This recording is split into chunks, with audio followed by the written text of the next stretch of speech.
Grimm's Fairy Tales, The Golden Bird, by Jacob Grimm and Wilhelm Grimm.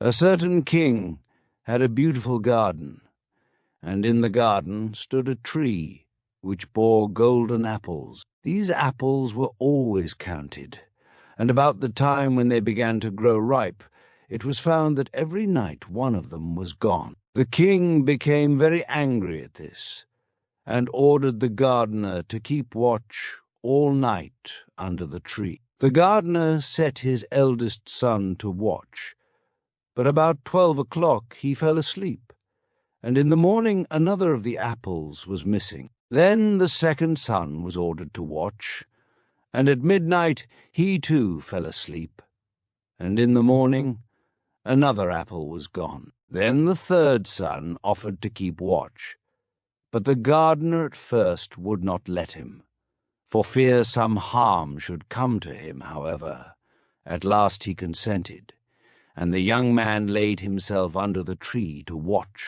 As the clock struck 12, he heard a rustling noise in the air, and a bird came flying that was of pure gold, and as it was snapping at one of the apples with its beak, the gardener's son jumped up and shot an arrow at it, but the arrow did the bird no harm.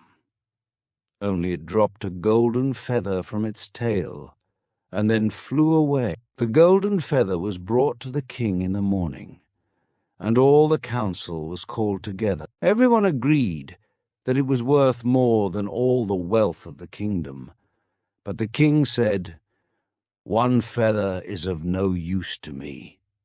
I must have the whole bird." Then the gardener's eldest son set out, and thought to find the golden bird very easily.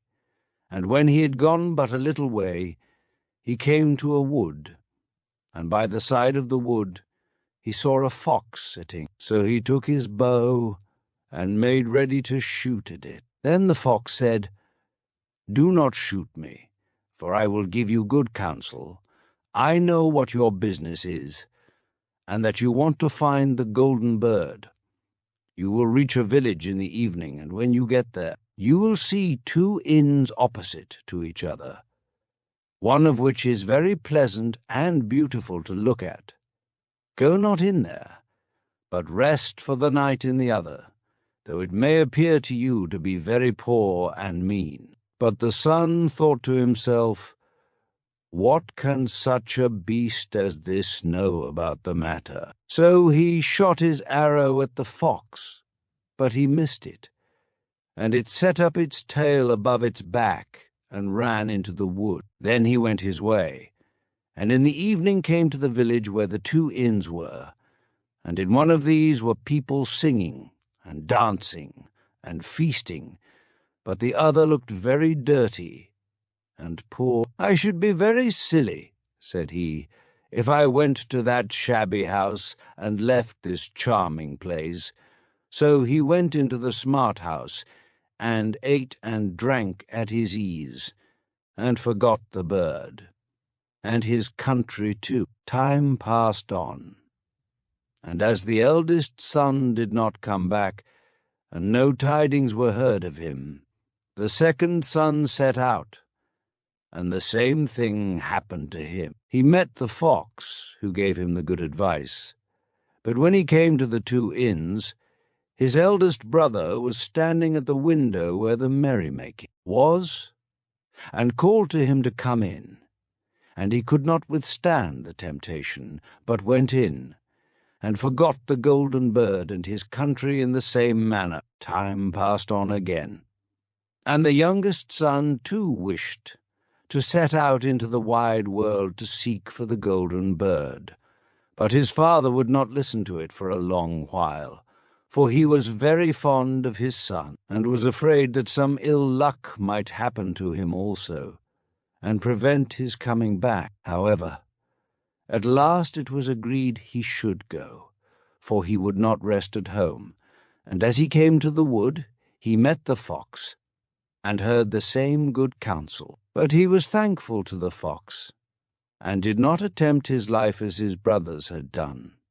So the fox said, "Sit upon my tail, and you will travel faster." So he sat down, and the fox began to run, and away they went over stock and stone so quick that their hair whistled in the wind. When they came to the village, the son followed the fox's counsel, and without looking about him, went to the shabby inn, and rested there all night at his ease. In the morning came the fox again, and met him as he was beginning his journey, and said, "Go straight forward, till you come to a castle, before which lie a whole troop of soldiers fast asleep and snoring. Take no notice of them, but go into the castle, and pass on, till you come to a room, where the golden bird sits in a wooden cage.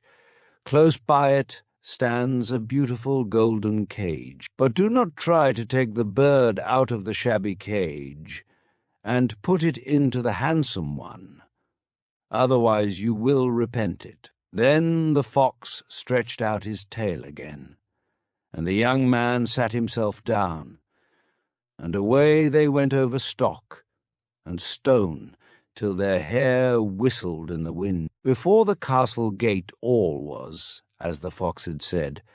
So the son went in and found the chamber where the golden bird hung in a wooden cage, and below stood the golden cage, and the 3 golden apples that had been lost were lying close by it. Then thought he to himself, "It will be a very droll thing to bring away such a fine bird in this shabby cage." So he opened the door and took hold of it and put it into the golden cage. But the bird set up such a loud scream that all the soldiers awoke, and they took him prisoner and carried him before the king. The next morning the court sat to judge him, and when all was heard, it sentenced him to die, unless he should bring the king the golden horse, which could run as swiftly as the wind. And if he did this, he was to have the golden bird given him for his own. So he set out once more on his journey, sighing, and in great despair, when on a sudden his friend the fox met him and said, "You see now what has happened on account of your not listening to my counsel. I will still, however, tell you how to find the golden horse, if you will do as I bid you. You must go straight on till you come to the castle where the horse stands in his stall. By his side will lie the groom fast asleep and snoring. Take away the horse quietly, but be sure to put the old leathern saddle upon him, and not the golden one that is close by it." Then the son sat down on the fox's tail, and away they went over stock and stone till their hair whistled in the wind. All went right, and the groom lay snoring with his hand upon the golden saddle. But when the son looked at the horse, he thought it a great pity to put the leathern saddle upon it. "I will give him the good one," said he. "I am sure he deserves it." As he took up the golden saddle, the groom awoke and cried out so loud that all the guards ran in and took him prisoner. And in the morning he was again brought before the court to be judged, and was sentenced to die. But it was agreed that if he could bring thither the beautiful princess, he should live, and have the bird and the horse given him for his own. Then he went his way very sorrowful. But the old fox came and said, "Why did not you listen to me? If you had, you would have carried away both the bird and the horse. Yet will I once more give you counsel. Go straight on, and in the evening you will arrive at a castle. At 12 o'clock at night, the princess goes to the bathing house. Go up to her and give her a kiss, and she will let you lead her away. But take care you do not suffer her to go and take leave of her father and mother." Then the fox stretched out his tail, And so away they went over stock and stone till their hair whistled again. As they came to the castle, all was as the fox had said. And at 12 o'clock the young man met the princess going to the bath, and gave her the kiss. And she agreed to run away with him, but begged with many tears that he would let her take leave of her father. At first he refused, but she wept still more, and fell at his feet, till at last he consented. But the moment she came to her father's house, the guards awoke, and he was taken prisoner again. Then he was brought before the king, and the king said, "You shall never have my daughter unless in 8 days you dig away the hill that stops the view from my window." Now this hill was so big that the whole world could not take it away. And when he had worked for 7 days, and had done very little, the fox came and said, "Lie down and go to sleep. I will work for you." And in the morning he awoke, and the hill was gone. So he went merrily to the king, and told him that now that it was removed, he must give him the princess. Then the king was obliged to keep his word, and away went the young man and the princess. And the fox came and said to him, "We will have all three, the princess, the horse, and the bird." "Ah," said the young man, "that would be a great thing, but how can you contrive it?" "If you will only listen," said the fox, "it can be done. When you come to the king, and he asks for the beautiful princess, you must say, 'Here she is.' Then he will be very joyful, and you will mount the golden horse that they are to give you, and put out your hand to take leave of them, but shake hands with the princess last. Then lift her quickly onto the horse behind you, clap your spurs to his side, and gallop away as fast as you can." All went right. Then the fox said, "When you come to the castle where the bird is, I will stay with the princess at the door, and you will ride in and speak to the king. And when he sees that it is the right horse, he will bring out the bird. But you must sit still, and say that you want to look at it, to see whether it is the true golden bird. And when you get it into your hand, ride away." This too happened as the fox said. They carried off the bird.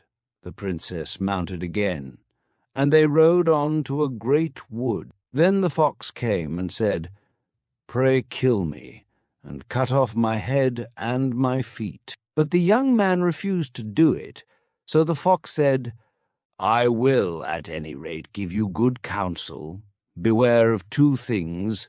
Ransom no one from the gallows, and sit down by the side of no river." Then away he went. Well, thought the young man, it is no hard matter to keep that advice. He rode on with the princess, till at last he came to the village where he had left his 2 brothers, and there he heard a great noise and uproar, and when he asked what was the matter, the people said, 2 men are going to be hanged. As he came nearer, he saw that the 2 men were his brothers, who had turned robbers. So he said, "Cannot they in any way be saved?"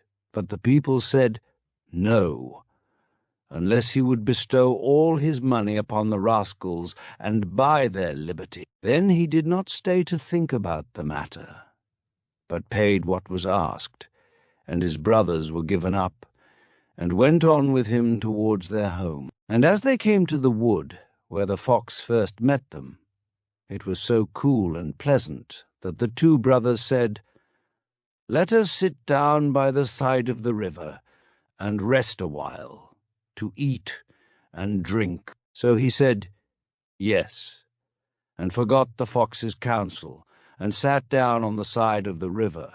And while he suspected nothing, they came behind and threw him down the bank, and took the princess, the horse, and the bird, and went home to the king their master, and said, "All this have we won by our labor." Then there was great rejoicing made, but the horse would not eat, the bird would not sing, and the princess wept. The youngest son fell to the bottom of the river's bed. Luckily it was nearly dry, but his bones were almost broken, and the bank was so steep that he could find no way to get out. Then the old fox came once more, and scolded him for not following his advice, otherwise no evil would have befallen him. "Yet," said he, "I cannot leave you here, so lay hold of my tail and hold fast." Then he pulled him out of the river, and said to him, as he got upon the bank, "Your brothers have set watch to kill you, if they find you in the kingdom." So he dressed himself as a poor man, and came secretly to the king's court, and was scarcely within the doors when the horse began to eat, and the bird to sing, and the princess left off weeping. Then he went to the king, and told him all his brother's roguery, and they were seized and punished, and he had the princess given to him again.